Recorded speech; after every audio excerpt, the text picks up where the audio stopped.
Zatiaľ, čo svet oslavoval Vianoce s koledami a svetlami, Páter Pio bol uchvátený niečím lepším. Pokornou láskou dieťaťa Ježiša. Zostaňte naladení, aby ste pochopili, čo pre neho toto obdobie skutočne znamenalo.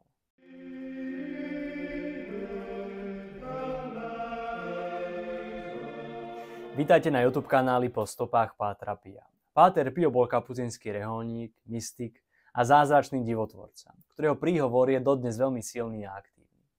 Videa uverejňujeme 3 dni v týždni, preto nás sledujte a dozviete sa viac o živote tohto milovaného svetca. Objavte, ako sa odkaz Pátra Pia môže dotknúť vášho života a životov vašich blízkych.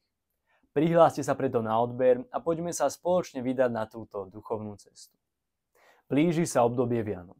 Preto sa na chvíľu ponorme do jedinečných úvah Pátra Pia o tomto posvätnom období. Z druhého zväzku jeho zverejnených listov vidíme, ako hlboko si toto obdobie vážil. Vianoce prežíval ako čas vnútorného znovuzrodenia. V úprimnom liste svojej duchovnej dcére Rafaeline Čerase to nádherne vyjadril slovami. Keď sa začína svätá novéna na počesť dieťaťa Ježiša, cítim sa, ako by sa môj duch nanovo rodil k novému životu. Táto obnova nebola len symbolická. Pre Pátra Pia boli Vianoce časom hlbokej premeny. Príležitosťou znovu zapáliť svoju lásku ku Kristovi so srdcom čistým ako srdce dieťaťa.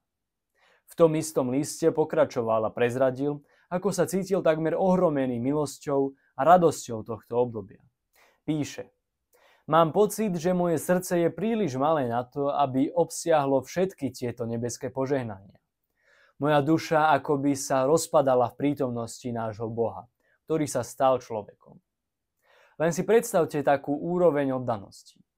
A túto radosť si nenechal pre seba.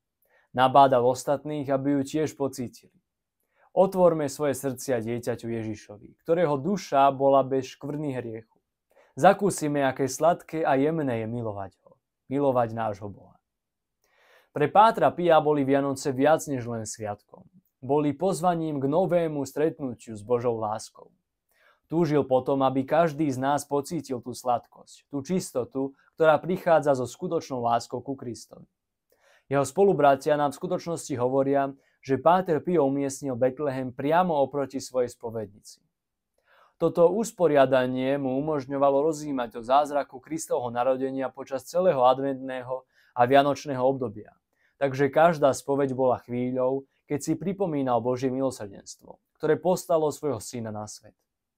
Ale skôr, než budeme pokračovať, by som sa vám chcel prihovoriť o programe Rodina ctiteľov Pátra Pia. Pripojením sa k programu pozývate do svojho života mocný príhovor svätého Pátra Pia prostredníctvom nášho apoštolátu Po stopách Pátra Pia. Páter Pio, svetec, ktorý skutočne rozumie našim moderným zápasom, ponúka uzdravenie, vedenie a povzbudenie. Jeho poslaním je utešovať nepokojné srdcia.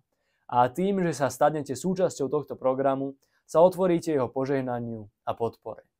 Ako člen rodiny ctiteľov Pátra Pia budete mať duchovný úžitok z pravidelných svätých omší, obetovaných na vaše úmysly a z prehlbenia spojenia s odkazom Pátra Pia. Získate aj zmysluplné darčeky, ako napríklad personalizovaný certifikát, fotografiu Páter Pia a jeho obľúbenú modlitebnú knižku. Všetko predmety pripomínajúce jeho prítomnosť vo vašom živote. Vaša podpora nám pomáha pokračovať v misii Pátra Pia a zabezpečuje modlitby a požehnanie pre vás. Aby ste sa o programe dozvedeli viac, kliknite na link v popise pod videom. Ale späť k videu.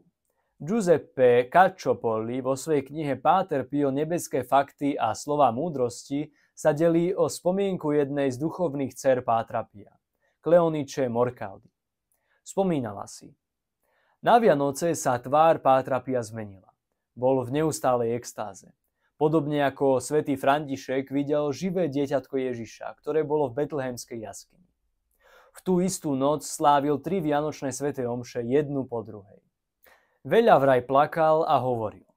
V jaskyni Ježiško plakal, trpel a Mária a Jozef trpeli s ním. Vonku anjeli a pastieri spievali a boli v stave veľkej radosti. Najlepšie je však zostať v spoločnosti samotnému Ježišovi. Zatiaľ, čo svet okolo nás môže byť zaujatý slávnosťami a radosťou, Páter Pio nám pripomína krásu v tom, že sme jednoducho blízko Ježiša. To je srdce Vianoc. Zázrak Boha, ktorý sa stal človekom.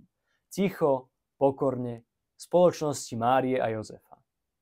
Slová Pátra Pia nás povzbudzujú, aby sme prijali hĺbší význam tohto obdobia, nielen ako čas vonkajšieho oslavovania, ale ako pozvanie držať Ježiša blízko v našich srdciach.